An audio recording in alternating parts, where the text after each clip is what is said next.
soup? Welcome to Tales Tomorrow. I'm Morrow, your storyteller for today, and with me I have some more RPG horror stories. Speaking of RPG horror stories, how are you doing today? Are you having a good day? I hope you are. But if you need to vent for anything, like, you could totally do it in the comment section. Nobody will mind, at least I wouldn't mind. Listen, some people might mind, but I would never mind. If you're having a rough day, you just gotta let it out, just gotta scream it out, go for it. Because on occasion, we all have rough days, dude. But instead of dealing with my personal problems, I get on here and make videos because this is my therapy. I mean, kinda. It helps me. It helps me. It's my creative outlet. Speaking of creative outlets, we got some RPG horror stories for us to read, starting with the first one for today. Those darn sneaky forests. As a forever GM, I obviously jumped at a chance to play in a game being run by a friend of a friend. This was back at a couple of editions ago, when skills with names like Spot and Sneak still had that new rule smell to them. I played a ranger because I'm a power gamer like that. Needless to say, I maxed out my spot proficiency because I'm a power gamer like that. The team is tasked by some quest giver to go to a local town and find out who has been killing sheep? Cows? People? Honestly, don't remember the details. What I do remember is that after a couple of game sessions during which the GM really wanted us to know what he researched how a particular fabric is made, seriously, multiple half-hour-long lectures on the subject every session, we eventually figured out the goblins were responsible. We were first level, so that makes sense. We started trying to figure out where the goblins are hiding. Are there any mountains or hills nearby where they could live in caves? No, the terrain is tabletop flat, no directions. Is there a tower or ruined keep nearby where they could be hiding out? No, the terrain is tabletop flat, no directions. Is there excitement to find this entire campaign that could be much of a big payoff? Nope, the excitement is flat like the tabletop map. I mean, I feel like that's just kind of the setting we're going with. But I'm kind of curious about why sneaky forest. Is the DM gonna hide a forest under a perception roll? Please tell me that's not a thing. Everything we asked was met with, no, the terrain is tabletop flat, no directions. After literally hours of trying to figure out where those little guys could be hiding, I said, GM, is there anywhere around here that could possibly hide? GM says, make a spot roll. I rolled, got a 19 on the dice for a total of like 25 or something. He said, I don't see anything. Then, for some reason, one of the other players did something to let me roll again. I think it was some homebrew mechanic, but I wasn't looking at the character sheets, so I'm not so sure. I mean, what is the point, right? If a 25 didn't make it, there's only one number I can possibly roll higher. I rolled a 20. GM says, you see, about a half a mile away, there is a forest. A forest, a half of a mile away, on a tabletop flat plain. And I need to roll a natural 20 to spot it.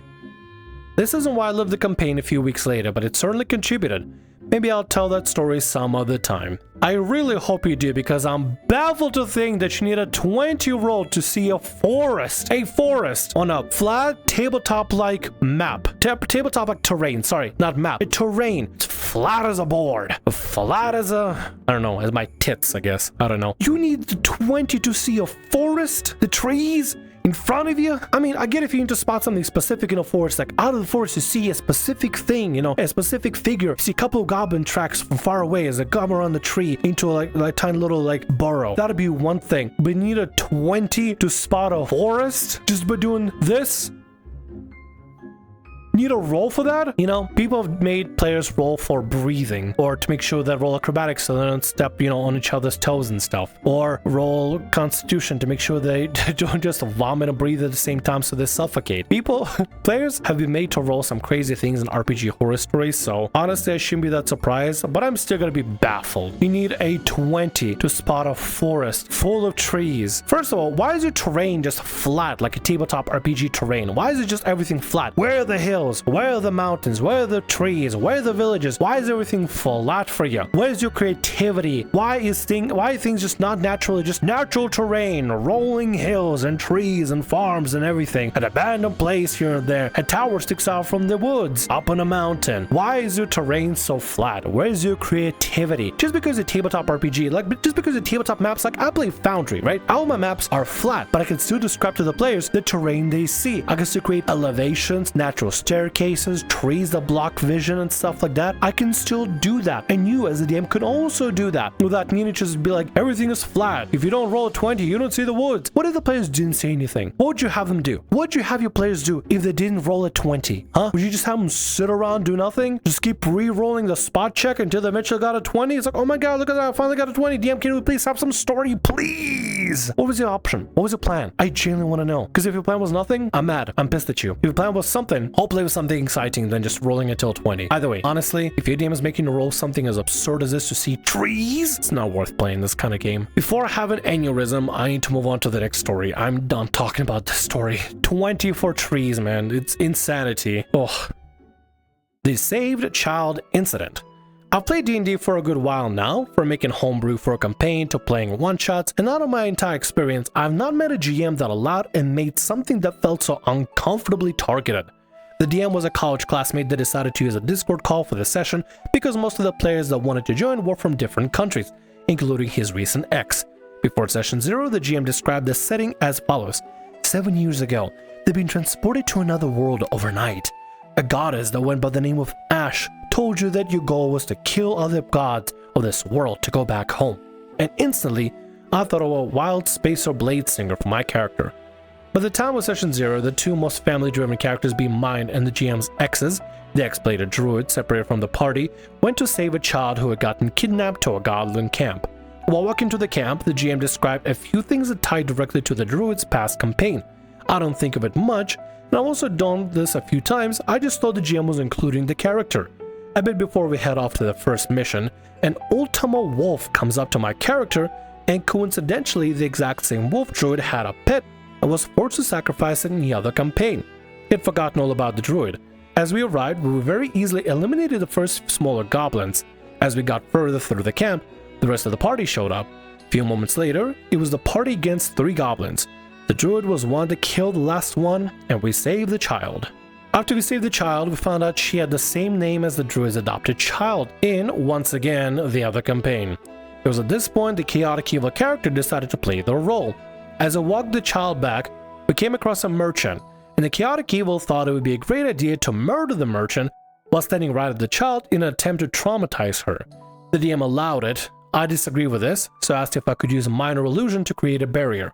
I cannot remember what object I made, but the DM hesitantly agreed. What sounds like to me is that it's not a new campaign, but kind of a continuation of a different campaign, like sprinkles in stuff from a previous campaign to this new one, and kind of like a tag along, it feels like. I don't know, it feels kind of strange that a bunch of these references from the other campaign that come in, specifically for the druid character, or maybe for the other characters too. I don't know, still kind of feels a little bit off. Also, why is somebody just murder hobing for the sake of murder hobing, just to traumatize a child? It clearly has to be a party that already has some history with them, and you're just a new player coming in into this gaffle. Is that a word? Gaffle? Gaggle. Gaggle fuck. There we go. Gaggle fuck is a good one.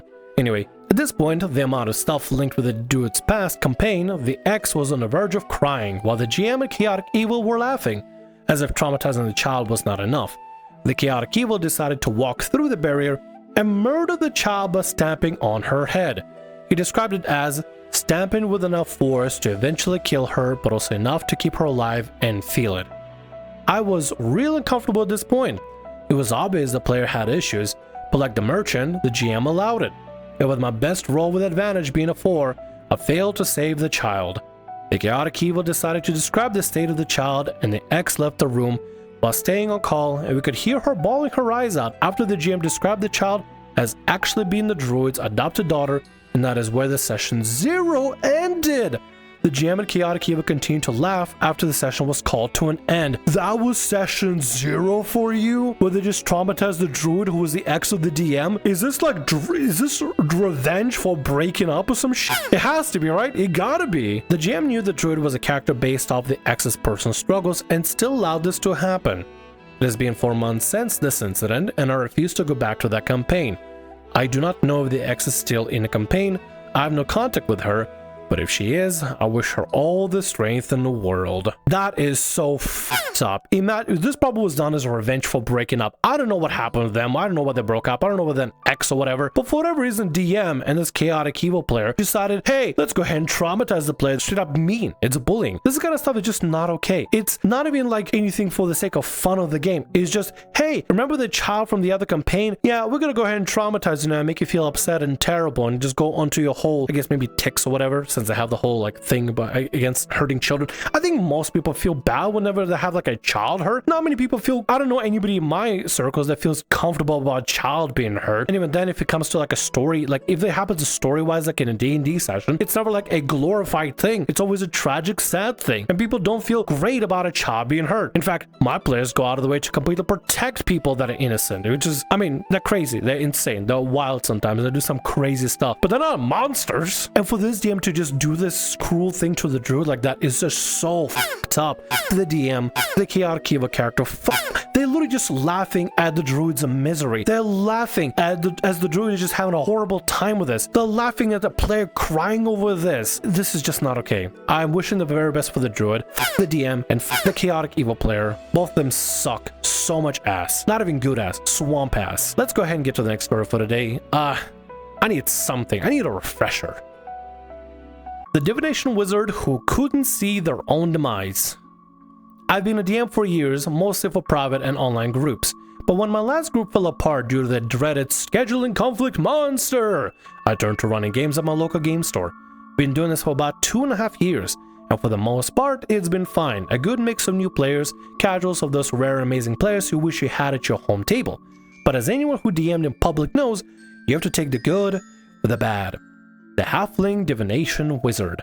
I was running Keep of the Shadowfell, just swapped out 4E for 5E monsters, and since my story is a drop-in, drop-out system, the party changes every week. The only constant was this one problem player. Other players had the luxury of switching tables to avoid him, but I had to deal with him directly. And oh boy, did it test my patience. Red flags right from the start. When he first joined, only 2 players had signed up, so I allowed him to run 2 characters to fill the table. Mistake number 1. His PCs were overpowered with high stats not possible in point buy, as every single stat was above 16. Management got involved and he was forced to redo his stats. He whined the entire time. On his other character, you ask, a min-max paladin with overpowered stats that he designed for synergy with his wizard. His roleplay was primarily constant interrupting the 2 other players, hogging the spotlight, had to be the main character in every interaction. I feel like if you're doing this at like a local game store and you're running games like this and you're being, of course, probably paid to run this, I feel like there should be some sort of a veto system to just ban a player from specific tables, because, I mean, new players understand, like if they're brand new and stuff like that, but if they're a constant repeat offender to the point where their staff has to be involved and management has to be involved to try to get the guy to not be a dickhead about it, I feel like at some point, like a fine line needs to be drawn. Like, listen, you have too many offenses, we just can't have you here, you're gonna be a nuisance to everybody. Just please, you can visit the store, but we can't have you sign up for games at all. We're just gonna be banning you from playing the games, but you can buy whatever you want, you know? Because at that point, I feel like they're just a headache for the DMs running stuff, dude. The next session on my table was full with 6 players, and I denied his request to play 2 characters again. He got upset and started arguing about it, but I stood firm denying that use of 2 characters, and that's when the real headache began. The I cast mold earth and bury myself strategy. Divination Wizard had one favorite trick. Dig a hole with molten earth, jump in, cover himself with dirt, claim he was now completely safe and untouchable. Wow, look at this, a really sharp shovel. Somebody sharpened the ends of the shovel. Oh look, I killed a halfling wizard. They didn't even know they were being killed by a sharp shovel. But wait, it gets better. He then claimed that his arcane eye, floating 30 feet above him, let him see through it and cast spells out of the hole. Now I know what you're thinking. WTF? During the session, I was dealing with a loud table and a major boss fight, so I let it slip through once. Mistake number 2. Later I reviewed the rules and realized molten earth does not make you safe bunker. If you bury yourself, you're restrained, blinded, and suffocating. Arcane Eye does not let you cast through it. I mean, very true and all, unless this character had like a really long nose, maybe he had like a snorkel or something, you put there like a tube, like a bamboo tube, you could just like spit in the tube just to make him freak out. I wouldn't spit in someone's bamboo tube of breathing or whatever, but if somebody wanted to mess with them, they probably could do that. They probably could do worse things, just pour water in it. I don't know. The next session I shut it down immediately and told him this. You are in a hole. You can't move with all that dirt on you, so you can't cast spells, and you can't see. You're suffocating. Arcane Eye isn't a portal, you can't cast spells through it. This really pissed him off. His favorite exploit was gone, yet when I asked him where in 2014 or 2024 PHB is it stated, nothing, no answer. It's not even an exploit, it's just a dumb thing. He thinks, I'm inside of a bunker in a hole and I can do whatever I want, even though that's not how the spells work whatsoever. And if you're inside of a dirt, have you ever been inside of a dirt hole? It's not exactly the easiest thing to breathe through. Don't worry, I wasn't like buried alive or anything Mafia style. It was just a weird experience. It wasn't even dirt, it was sand. But I mean, still kind of the same concept. You can't exactly breathe through sand either. Anyway, the homebrew NPC takeover attempt. Since he couldn't abuse Mold Earth anymore, he pivoted to a that guy behavior. Divination Wizard then privately messaged me on Discord with long text about how he's a great player and I should let him RP in the channel and use the Discord dice roller. Hadn't roleplay channel and it was play by post in between sessions. My only rule was you had to use D&D Beyond with your same PC in-game or a basic rules version of your PC to verify dice rolls using the campaign link, as the store Discord wasn't mine. All of this, mind you, is optional and not required.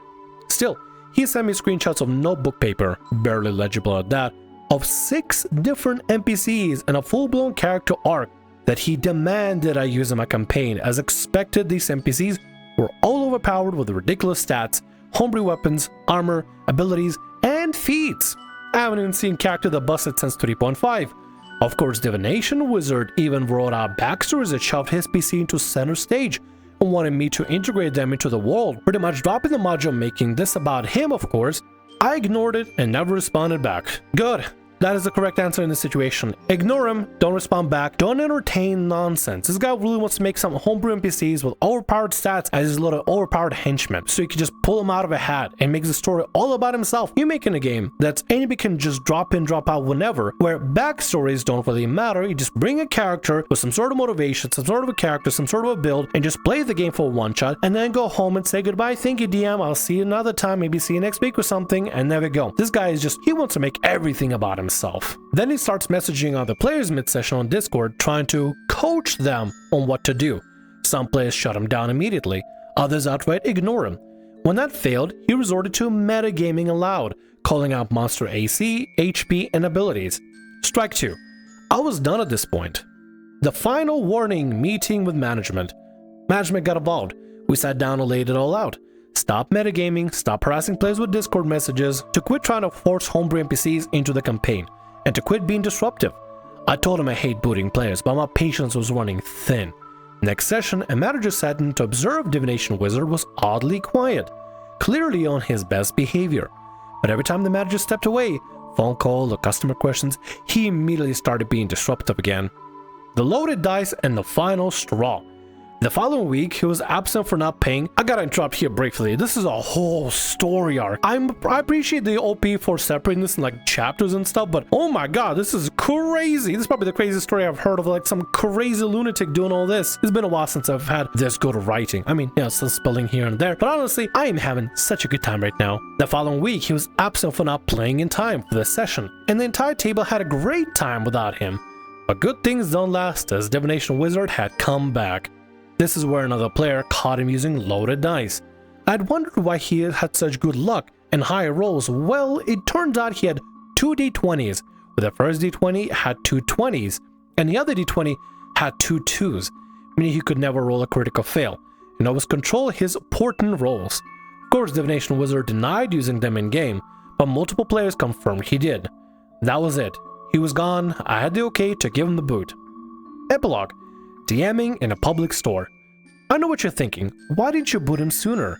Well, DMing in a store isn't like running a private game, though every store is different. You really can't vet players in advance, and problem players just see him as customers first, players second.